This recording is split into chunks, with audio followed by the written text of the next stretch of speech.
Well, hello and welcome, guys, to another episode of Finding a Better Way. So, I dressed up for you guys because I don't have anywhere else to go and dress up these days. And to be honest, these pants have a huge rip in the back of them, so I wouldn't wear it out in public anyway.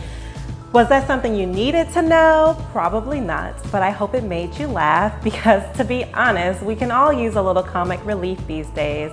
On a more serious note, I have been reflecting.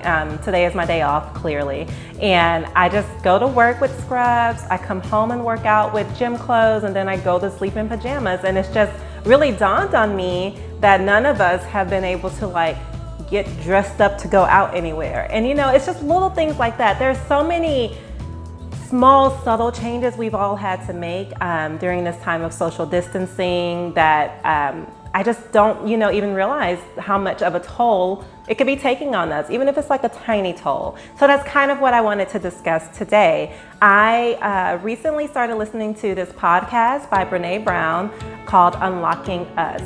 So if anyone knows me, you know that I love me some Brene Brown. I have all of her books on audiobook. I've listened to a lot of interviews of other podcasters interviewing her. And so now she has her own. And a few weeks ago, she did an episode about comparative suffering. So comparative suffering is the idea of rank ordering your pain, your anger against someone else's struggle. The example she gave in this particular podcast was quite timely as it relates to what we're all experiencing going through the COVID-19 pandemic. She gave the example of someone feeling that they can't feel sad about not having their high school or college graduation when there are people dying. So I wanted to kind of explore that because I think that's something that I personally also have been struggling with. It's kind of like not allowing yourself to have the permission to feel these things for yourself because you feel that if you feel it for yourself, that means you're not feeling it for others. And the idea that she wants to convey is that there isn't a limit to how much empathy or compassion we can have for others.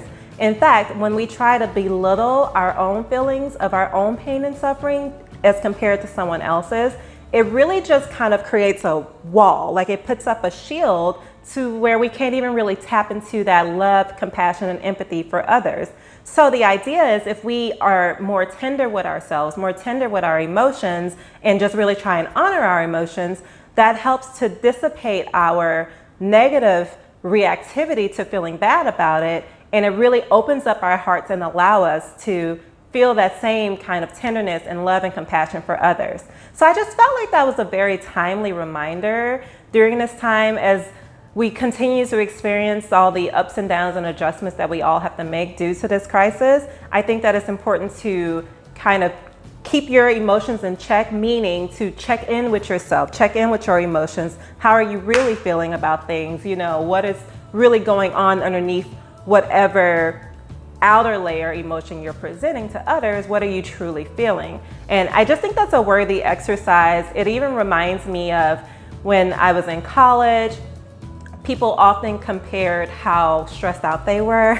I don't know if that's something you all experience. I think it happens outside of college. I think it happens in the workplace, in family life. We all kind of want to get credit for the challenges we face. If I'm being honest, I know I do it. I would say, I have this test on Friday and this paper due next Tuesday, and I'm just so stressed out. And I don't even know why I did that voice. I'm not trying to belittle how my 19-year-old self felt, but I feel like we would always do that in an effort to gain people's sympathy and to gain respect or props for how hard things were going for us. When really maybe the sympathy and respect we need to be receiving it from is from ourselves. If I were to give myself that own sympathy and love and just be it's really hard. This is a lot on your plate right now. Maybe that would prevent the need to get it from other people. And when we do hear people express their angers and frustrations, maybe if we have given ourselves enough love, that can make us open-hearted enough to hear them out, allow them to vent, and just receive it and give back love and acceptance versus feeling like, well, maybe let me tell them how I have it worse, or maybe let me tell them how other people have it worse. I think that it's good to keep things in perspective, and meaning understanding that there will always be someone who has it worse than you. There will always be someone who has it better off than you, but to just understand that that does not mean you can't feel emotions, because the minute we stop feeling our own emotions for ourselves, I think that's the minute we stop feeling it for others. So I think now especially is an important time for us all to check in with ourselves, check in with our emotions, make sure we're honoring our own emotions, and ensuring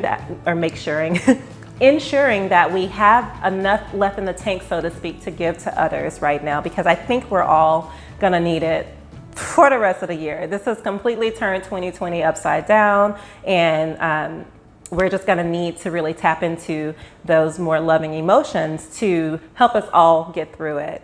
So I wanted to end with a quote that Brené Brown, has from her book, Rising Strong. So the quote goes, "Hurt is hurt, and every time we honor our own struggle and the struggle of others by responding with empathy and compassion, the healing result affects all of us."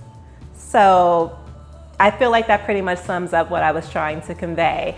When you are able to check in with yourself and give yourself love and compassion, you can do that for others, and it just heals. It creates a realm of healing for us all to feel safe, to feel, to have emotions, because sometimes that doesn't feel safe. So I really appreciate Days Off for allowing me to really reflect on some of these things, and I just have a feeling that we're all being allowed time to reflect more and to really kind of think about what matters, think about what's underneath the core of what we're presenting to others and feeling, expressing to others. And this is the time to do it, because it's a very emotionally stressful and difficult time. So I hope that was helpful for you guys. I hope you can take something and glean from it to apply to your own life. I always try to make the vlog interactive. I know no one ever really comments, but what are some ways that you feel that you've been coping with all the changes, or checking in with yourself, or making sure that you have enough gas in the tank to give to others when they need it? What are some of the things that you do? Do you listen to podcasts by Brené Brown as well? I would love to know. I would love to hear and read your comments below. And if not, like I said, I hope this helped. If nothing else, I hope the comment about the slit in the back of my pants made you laugh. And for now, that's all on Finding a Better Way.